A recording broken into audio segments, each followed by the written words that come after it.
আজকে একটু অন্যরকমভাবে চিংড়ি মাছগুলো রান্না করো তো। একঘেয়ে ঝোল চিংড়ি মাছের মালাইকারি কিংবা ভাপা খেতে ভালো লাগে না। আজকে একটু শুকনো শুকনো তেল তেল রান্না করো। কর্তামশাই বাজার থেকে চিংড়ি মাছগুলো আনার পর আমাকে বললেন, আমি সেই মতো অন্যরকমভাবে চিংড়ি মাছটা রান্না করছি। তার জন্য চিংড়ি মাছগুলো ভালোভাবে ধুয়ে নিয়েছি, পিঠের শিটটাও ফেলে দিয়েছি। এবার চিংড়ি মাছটা ম্যারিনেট করে রাখবো। ম্যারিনেট বলতে 10-15 মিনিট মতো ম্যারিনেট করে রাখছি। চিংড়ি মাছের মধ্যে 1 চামচ লবণ, কিছুটা পরিমাণ কাশ্মীরি লঙ্কার গুঁড়ো, 1 চামচ হলুদ আর দিয়ে দিচ্ছি হাফ কাপ মতো টক দই দিয়ে খুব ভালোভাবে মাখিয়ে রাখছি। প্রায় 10 থেকে 15 মিনিট মতো ম্যারিনেট করে রাখবো। চিংড়ি মাছটা যতক্ষণ ম্যারিনেট হচ্ছে একটা মশলা তৈরি করে নিচ্ছি। তার জন্য এখানে স্বাদ অনুযায়ী দিয়ে দিলাম শুকনো লঙ্কা। আপনাদের কাছে যদি কাশ্মীরি শুকনো লঙ্কা থাকে সেটা দিয়েও রান্নাটা করতে পারেন, এতে কালারটা খুব সুন্দর আসে।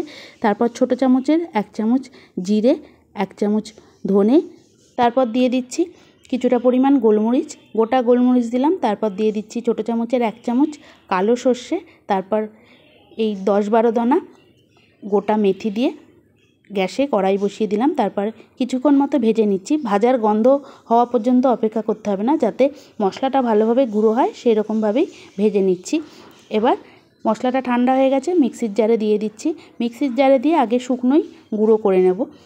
গুঁড়োটা করা হয়ে গেছে, এর মধ্যে দিয়ে দিচ্ছি 5-6 কোয়া রসুন আর কিছুটা পরিমাণ তেঁতুল জলে ভিজিয়ে রেখেছিলাম, সেই তেঁতুল সমেতই দিয়ে দিলাম। তারপর পেস্ট তৈরি করে নিচ্ছি। আলাদা করে কোনো জল দিয়ে পেস্ট তৈরি করে নিই। এবার কড়াইয়ের মধ্যে দিয়ে দিলাম পরিমাণ অনুযায়ী ঘি। যেহেতু ঘি রোস্ট তাই জন্য ঘি দিয়েই চিংড়ি মাছটা রান্না করব। এবার ম্যারিনেট করা চিংড়ি মাছগুলো দিয়ে দিচ্ছি। চিংড়ি মাছগুলো দিয়ে বেশিক্ষণ না, 1 থেকে 1.5 মিনিট মতো ভেজে নিচ্ছি। আর যেই তেলটা কড়াই দিয়েছি সেই তেলটা চারিদিকে যাতে চিংড়ি মাছের গায়ে লেগে যায় তাই জন্য সাঁড়াশি দিয়ে একটু ঘুরিয়ে ঘুরিয়ে সব দিকে তেলটা কিংবা ঘিটা দিয়ে দিচ্ছি। আপনারা চাইলে সাদা তেল ঘি দুটো মিশিয়েই রান্নাটা করতে পারেন। আস্তে আস্তে চিংড়ি মাছ থেকে জল বার হতে শুরু করে দিয়েছে, ভাজাও হয়ে এসছে। এবার যেই মশলাটা বেটে রেখেছিলাম সেই মশলাটা দিয়ে খুব ভালোভাবে কষিয়ে নেব। প্রায় 1 থেকে 1.5 মিনিট মতো ভালো করে কষিয়ে নিচ্ছি। কষাতে কষাতেই কিন্তু চিংড়ি মাছ থেকে জল বার হবে, কারণ চিংড়ি মাছটা বেশি ভাজিনি। আস্তে আস্তে জল বার হতে শুরু করে দিয়েছে। এর মধ্যে সামান্য মিক্সির জার ধোয়া জলটাও আমি দিয়েছি, আর সামান্য পরিমাণ দিয়ে দিচ্ছি হলুদ গুঁড়ো। বেশি কিন্তু হলুদ গুঁড়ো দেব না। আরও 2 থেকে 3 মিনিট মতো কষিয়ে নিচ্ছি।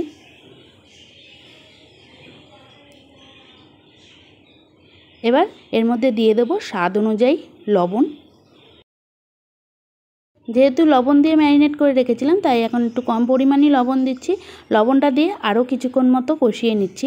আপনারা চাইলে এর মধ্যে সামান্য পরিমাণ গরম জলও দিয়ে রান্নাটা করতে পারেন। আমি আগেই বলেছি আমি যেহেতু ঝোল করছি না তাই এর মধ্যে আর কোনো জল দিচ্ছি না, মিক্সির জার ধোয়া জলটাই সামান্য পরিমাণ দিয়েছি।